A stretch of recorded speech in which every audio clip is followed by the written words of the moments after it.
A nurse saves a dying man by breaking the rules of an elite clinic, and the very next day she is publicly fired. No one knows that the wounded stranger is a billionaire, the owner of the largest medical corporation. A covert investigation begins that can destroy the entire system of power and lies inside the hospital. The ending of this story will turn the idea of justice, the price of compassion, and the true power of one person upside down. Don't forget to subscribe and like so you don't miss new stories. A thick, viscous evening descended on Brooklyn like an old, faded veil. Above the glass facade of Northvale Medical Center, neon letters glowed, flickering as raindrops trickled down the sign in thin rivulets. The streets reflected the light from headlights and storefronts, turning into a watercolor painting washed out by moisture. Inside, it was dry, sterile, and cold. Not from the temperature, but from the tired, discolored silence that enveloped the walls of the emergency room after the evening rush. Jasmine Reeves sat at the desk in the staff room, a cup of cold coffee in her palms. Her fingers, strong and sure but now slightly trembling, hugged the ceramic as if the lingering drink from the morning still held some hope of respite. On the desk was a clipboard with a closed shift, and all that was left was to remove her robe, change her shoes, walk past the front desk, and out into the night. "You're late again," a familiar voice said behind him. Dr. Enrico Jimenez stood by the door, his head slightly bowed. "The last shift before vacation, and yet you're here." "There must be someone, Enrico," she said without turning around. "There are too many empty eyes today. I can't leave them without making sure everything is quiet." "That's the problem, Jazz. You're too conscientious for this place." She only smiled weakly. As Jasmine stepped into the hallway, the ceiling lights flickered, casting streaks of light and shadow across the tiles, as if the building were breathing with her. Candace Holt was standing at the front desk, leaning against the glass, her long pink nails flashing as she scrolled endlessly through her phone. She had perfect makeup that didn't come off even at night, like a mask hiding boredom and indifference. "Is everything quiet?" Jasmine asked as she approached. "Like a morgue." Candace yawned without looking up. "Only the air conditioner's gone crazy again. I feel like I'm in a refrigerator." "This isn't a spa," Jasmine replied reservedly. "If you want warmth, ask the guard for a blanket." Candace snorted but didn't answer. Jasmine was already turning toward the elevator when the doors to the reception area slammed open. Cold air rushed in like a gunshot, and behind it, a man. He was staggering like a drunk, his face smeared with dirt and blood, his clothes torn, his chest heaving. "Help!" He exhaled hoarsely and collapsed right onto the white floor.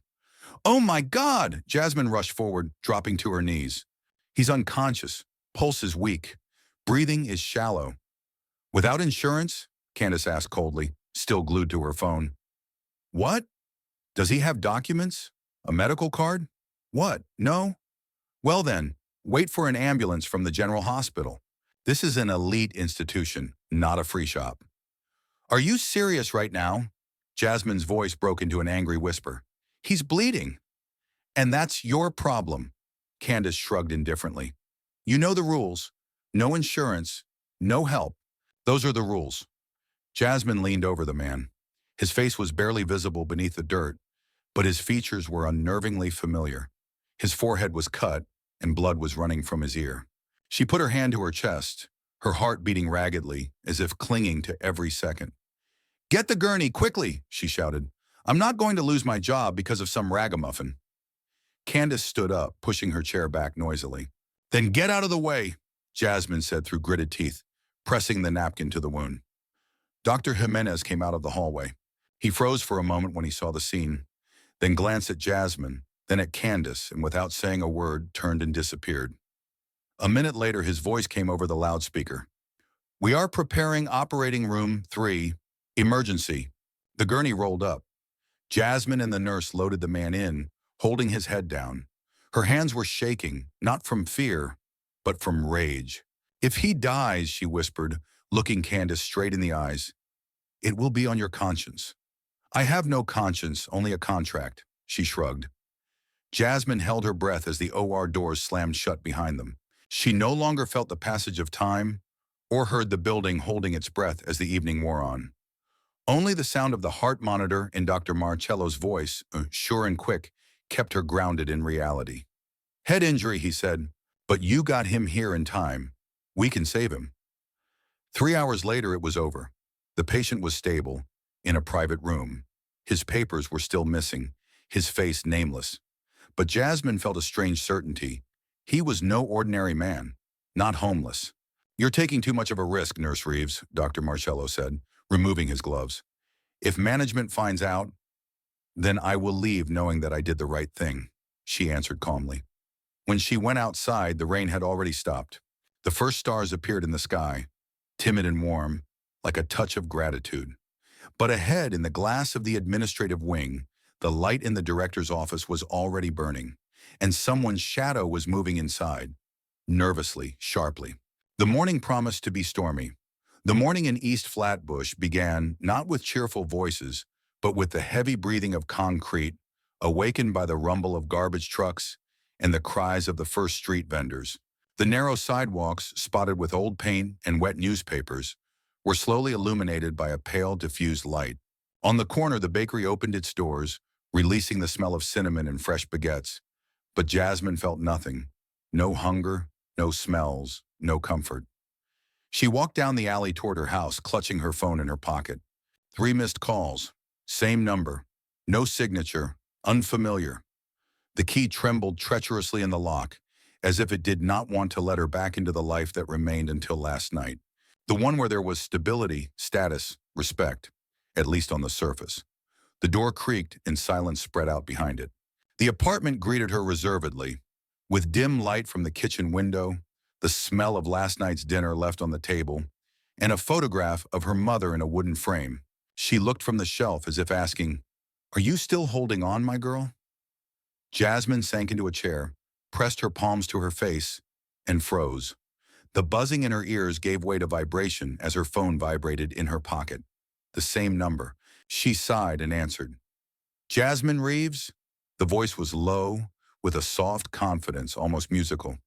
"This is Michael Blake, attorney for Archer Life Systems, Inc. We must meet, now. If it's about yesterday's incident," her voice sounded strained, "I can't talk now, and certainly not about the legal consequences." "It's not about consequences.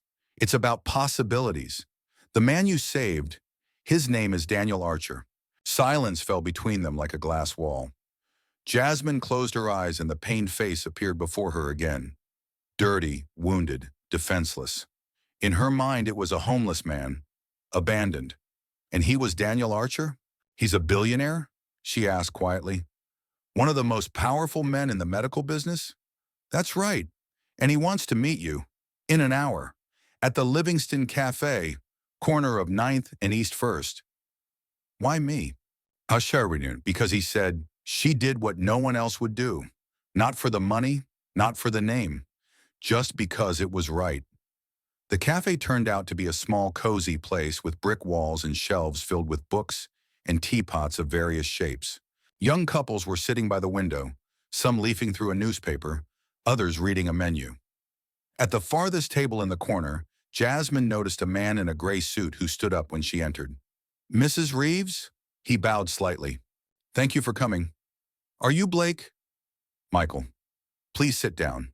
We have little time, but much meaning."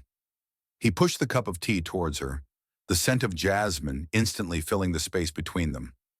Jasmine looked at him warily. "Where is he?" she asked. "In a private clinic, under observation. Concussion, cracked rib, laceration on the temple. But he's stable, and he's grateful to you from the bottom of his heart. He asked me to show you this." Michael pulled out his tablet and opened the photo. On the screen was the same man, only clean, smiling in an expensive suit and with a confident look. The caption under the photo read, "Daniel Archer, CEO of Archer Life Corporation." "It's impossible," Jasmine whispered. He likes to disappear. Once a year he goes into the mountains, without protection, without communication. He says it gives him a chance to remember why he started treating people in the first place. This time, an unfortunate fall from a trail, several kilometers on foot to your clinic, blood, dirt, and indifference. She looked up. "And you want me to—" "What?" "They helped us, but not with the treatment, with the truth." He put a folder in front of her. We know you're going to get fired today, most likely publicly. Director Felton won't miss an opportunity to show his strength. But Archer wants you to know, this isn't the end. This is the beginning. We're putting together a team, people who care. We need inside evidence, documents, testimony. Are you suggesting that I spy? I suggest you fight for those who were refused, for the doctors who were fired, for the system that has long forgotten what compassion means. Jasmine leaned back in her chair. Outside, a mother and child passed by the window, the boy looking at the world with wide eyes, as if waiting for someone to explain how things worked. And how did things work? I have no money, Michael. No power. And to be honest, she paused. I have no strength. We have Archer, he replied softly. He has everything. But he doesn't have what you have, a conscience. So he wants you to be the face of change. Give us a chance. The door of the cafe opened. A man with a bright yellow umbrella entered, casting a passing glance at Jasmine, and lingered. He leaned towards Michael and whispered something. They've started. Michael looked at his watch. Dismissal in 20 minutes. Are you ready? I'm not sure I was ever ready to live in a world where saving a person was punishable, but yes, I'll go. They stood up. As they left, Jasmine glanced at her reflection in the shop window, tired with slightly smudged makeup and red eyes. But behind that reflection, like behind a veil of rain, someone else was emerging, someone who would not leave. Inside the clinic, the atmosphere was bustling. Patients filled the hallways, nurses hurried, and snatches of conversation floated through the air. But as Jasmine entered the lobby, a strange, tense silence fell. All eyes turned to her. In the center of the room stood Richard Felton, a large man with slicked-back hair and a face that was ostentatiously severe. Nurse Reeves, his voice boomed like a gunshot. Come here. She took a step forward. You are summoned to a meeting of the disciplinary committee. Without explanation? Without the right to defense? You saved an unknown man without insurance, violating protocol. You spent resources without payment. This is not up for discussion. You are fired, he turned to the guards. Take away her pass. Let her leave her robe and badge. The guard, Marcus, with whom she had exchanged warm glances so many times during her shift, slowly approached. But instead of snatching her badge, he reached out and gently, almost reverently, took it from her chest. I'm sorry, he whispered. It's not your place to apologize, Marcus, Jasmine replied. You always saw me as a human being. That's more than the director ever did. Felton blushed. Take her out of here, before I call the police. Why? Because I did what you forgot. Saved a life? She turned to face the crowd. You all saw, you all knew, and you all kept silent. Don't be afraid, this is not the end. This is just the beginning, and she left. On the porch, the wind hit her face like a new chapter. On the corner where a homeless man usually stood with a cardboard sign, there was now a man in an expensive coat talking on the phone. He looked at Jasmine, smiled, nodded, and disappeared around the corner. Evenings in East Flatbush always smelled of scorched wires, rain on brick, and old tobacco. This evening was no exception, but to Jasmine it still felt different, as if the city that leaned over her house was now breathing not just heavily, but intently. Every movement, every glance behind the curtain, seemed a little more intent than before. The old clock in the kitchen ticked, measuring the time, as if something was about to happen, but never did. We'll start when you say so, said the voice on the other end of the line. We already have copies of employment contracts, internal protocols, even payment schedules. But without you, it's all just paper. Michael Blake spoke calmly, without pushing, but leaving no room for doubt. You don't understand, Jasmine said, clutching her now cold tea. It's not just management, it's structure. People are afraid of losing their jobs. They're afraid of being cast out, forgotten. I've seen people who raise their voices disappear without a trace. You chose not to remain silent once before, he reminded her. And you change more than you think. Believe me, fear doesn't go away. It just starts working for you when you don't back down. The silence between them was filled with a breath of determination. Outside, the rain began to knock on the window, slowly as if it did not want to interfere, but reminded. Time is passing. Okay, she said finally. What do you need? Meeting. Tomorrow. Archer's old office in Chelsea. We'll show you everything we've got. And most importantly, everything we're missing. The morning was clear and harsh. The light was too white, the streets too quiet, and there was something foreboding in those details. The Chelsea office was on the 5th floor of an old warehouse converted into a space for closed teams. There was no sign or logo on the door, just a dead silence behind the thick glass. When Jasmine walked in, she was met with a look. "Welcome," said the man who rose from his desk.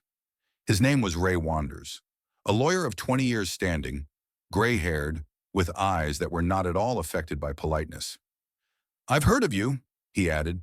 "What you've done is not just honorable, it's rare, too rare." "That's not why I came," she replied. "Show me what you found." A screen was unfolded in the room. Electronic spreadsheets were replaced by video recordings, screenshots of correspondence, audio fragments. Here it is. Over the past 5 years, 89% of underinsured patients, mostly African Americans and Latinos, have been denied admission, often without explanation. "And this?"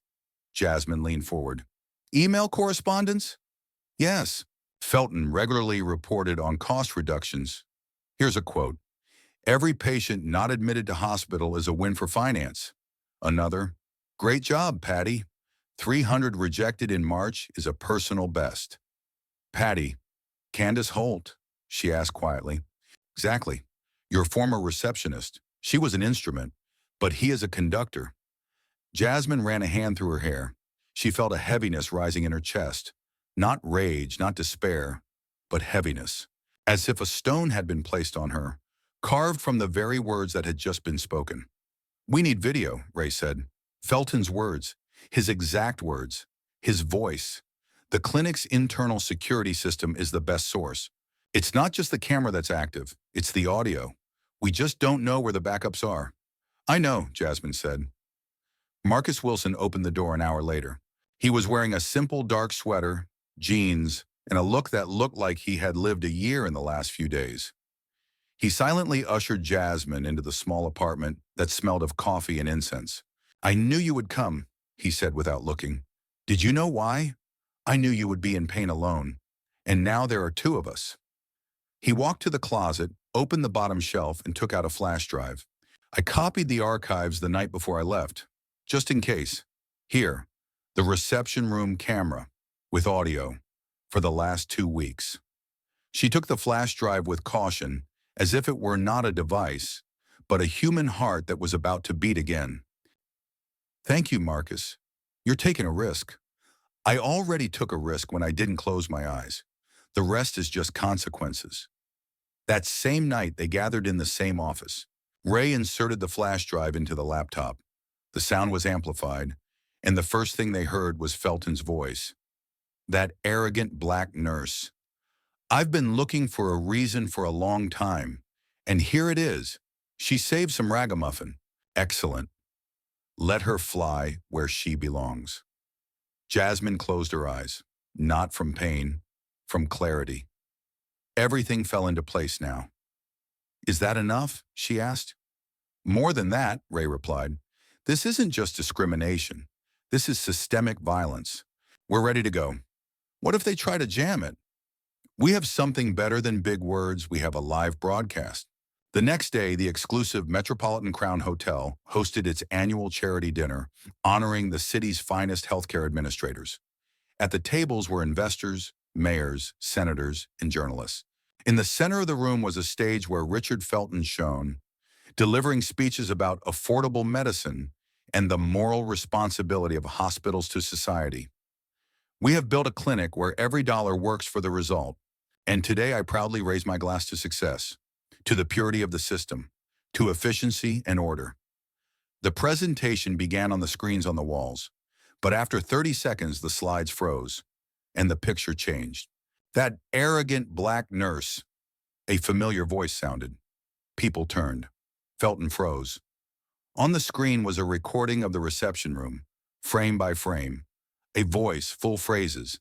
The faces of those listening lost color. We turned away 300 patients in March. Great job, Patty. Every minute saved his profit. The last to appear was the silhouette of a man. My name is Daniel Archer. I was the one your clinic refused to accept. No name, no papers. I was saved by a woman you paid with her dismissal. Today I repay the debt. Felton rushed to the exit, but agents were already standing at the door. One of them, an African American with a proudly straight back, took a step forward. Richard Felton, you are under arrest on charges of discrimination, fraud, and abuse of office. And in the crowd behind the rows of standing, applauding guests, Jasmine walked slowly. She was wearing a dark blue suit, reserved and elegant. She approached the stage, climbed the steps, and took the microphone from empty hands. Sometimes, she said, to hear the voice of conscience, you need to stop being afraid of your own. I'm not a hero. I'm just a man who once understood that rules written by fear and greed cannot be higher than life. Today we have begun to give medicine a face again. There was silence in the hall, the kind that gives birth not to applause but to change. And it began. The first rays of sunlight were filtering through the windows of the old administrative building, illuminating the dust in the air like gold dust. The waiting room smelled of fresh wood, coffee beans, and new beginnings. Above the entrance, where the metal plaque with the engraving Northvale Clinic had once hung, there was now a blank wall. A new name would soon appear there, a name that had nothing to do with cynicism, fear, and cruelty. Jasmine, we're all set, Michael's voice said. The broadcast will begin any minute now.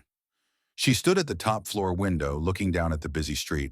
People were gathering in front of the building, some holding signs that read, "Justice starts here."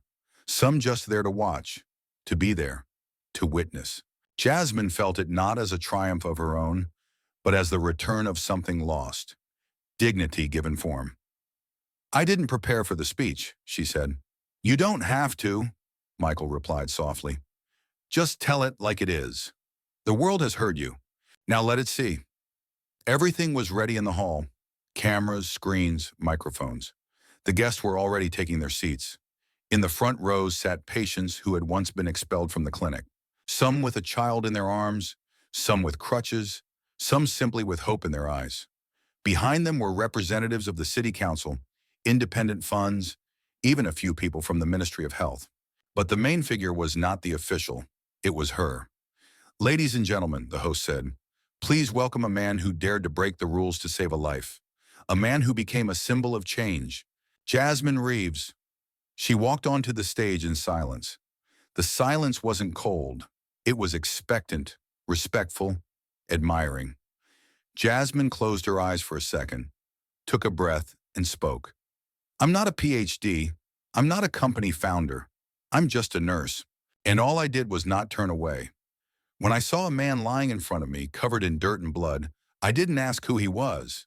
I just did what I had to do. So why was this an exception? The voices in the room remained silent. Only the cameras clicked, recording her every word, every breath.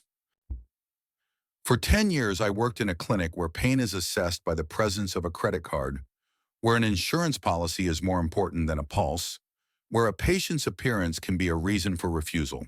I saw how people who could have been saved died. I saw colleagues fired for inappropriate communication style, red for their accent or skin color, and then I saw myself, humiliated, cast out because I saved a life. Jasmine fell silent, and in that pause, someone in the room could be heard quietly sobbing. I thought it was the end, she continued, but it was the beginning of truth, the beginning of a fight, the beginning of the day when fear retreated. Michael stood in the wings, watching.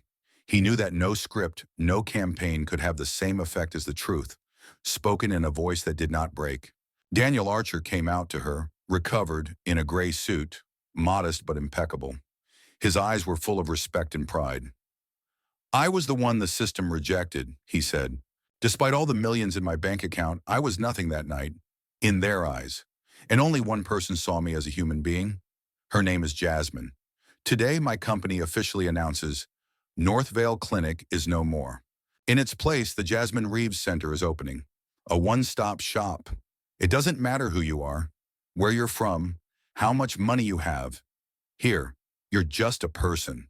That's enough. Applause exploded in the hall. Jasmine looked down, feeling her heart grow heavy with gratitude. But the applause did not die down. Dr. Enrico Jimenez came up on stage. He stood silently until the last clap died down. I was there. I heard how she was treated. I saw how she was ignored, how she was isolated. I kept quiet because I was afraid. Today I apologize, and I promise never again. He pulled a white coat out of his pocket, the same one Jasmine had once worn. It was abandoned by you, but it has not lost its meaning. Let me return it. Not as a symbol of service, but as a symbol of strength. She took the robe with trembling hands. At that moment, the light in the hall seemed especially warm, almost homely. After the ceremony, Jasmine stood by the window of the new administrative office. Behind it, there was construction, departments being reconstructed, new offices being opened. She saw people leaving the clinic, with smiles, with gratitude, with hope.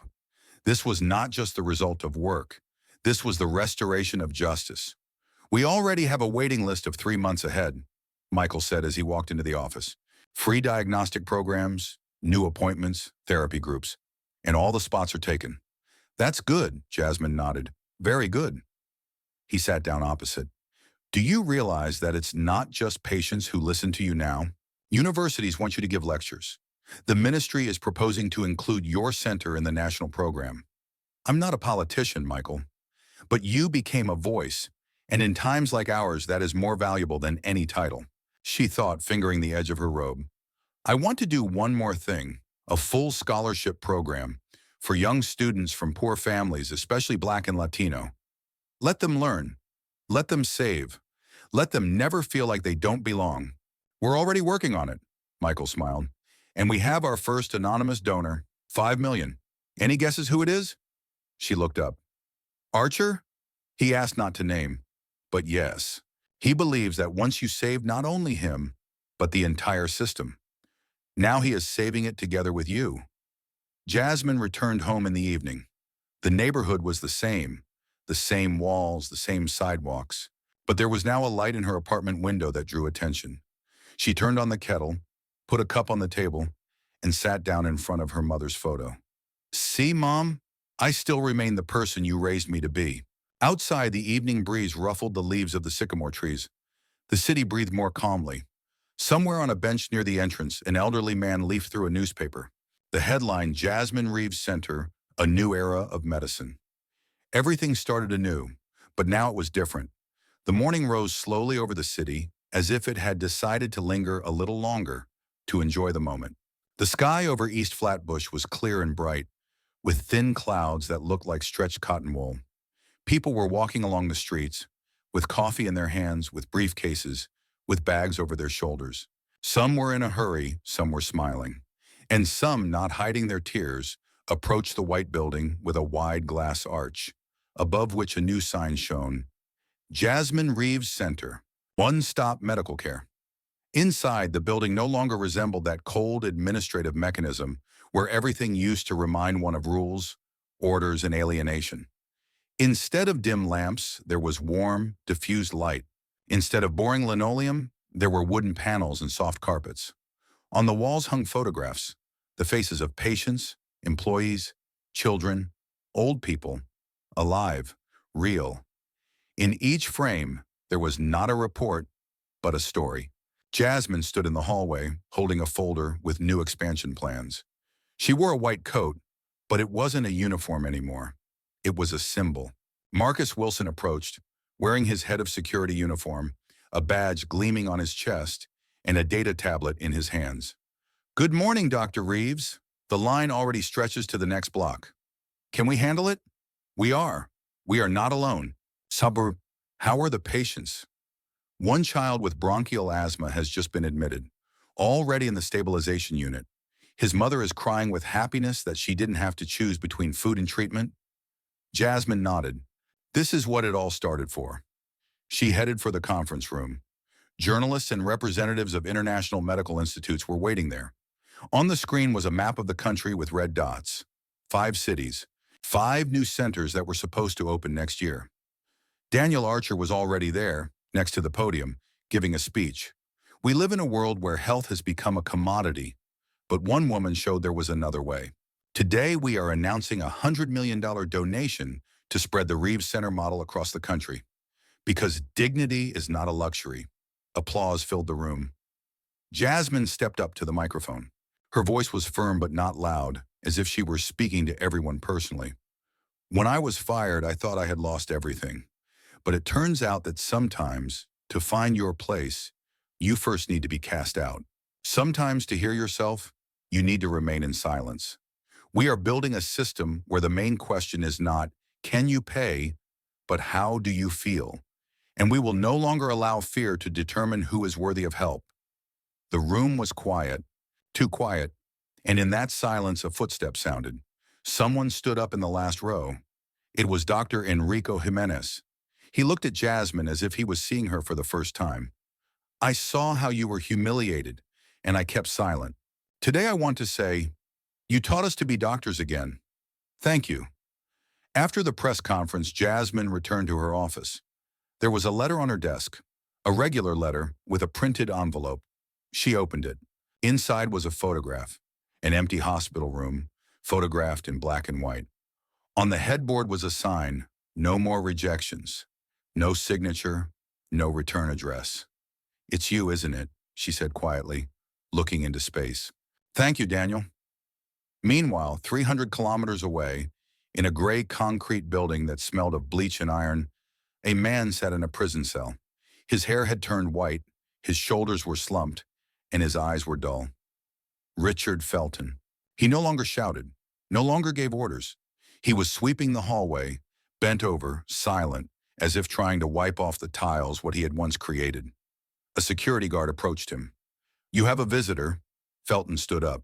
They were already waiting for him in the visiting room. It was Marcus, in a suit, confident, calm. What do you want? Felton asked. Hand over.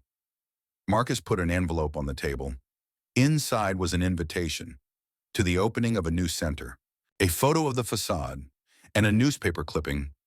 Former nurse fired for compassion changes the face of medicine, and it was at Dr. Reeves's request. She wanted you to know that you were part of this story, just not the one you thought you were writing. Felton looked down. His hands were shaking. He didn't say a word. And in the center, behind the glass of the administrative floor, stood Jasmine. She looked at the city, which had finally begun to hear. Aren't you tired? Michael asked, coming over with 2 cups of coffee. Tired, but it's a good tiredness, the kind that makes you not want to rest. Today is your day. No, today is their day. All who will finally be able to receive treatment, who will be accepted, who will be heard, he smiled. And tomorrow? Tomorrow we will start again, and we will build 5 more such places, and then 10 more, until the fear leaves the streets, until the doctor again becomes the one who treats and not counts. Outside, children were drawing on the asphalt with chalk. One of them wrote in uneven letters, "There is no need to be afraid here." Jasmine saw it and smiled. This was better than any awards, prizes, or titles, because this was what she had stood alone for that night, and this was now a new light, a light that no one could extinguish.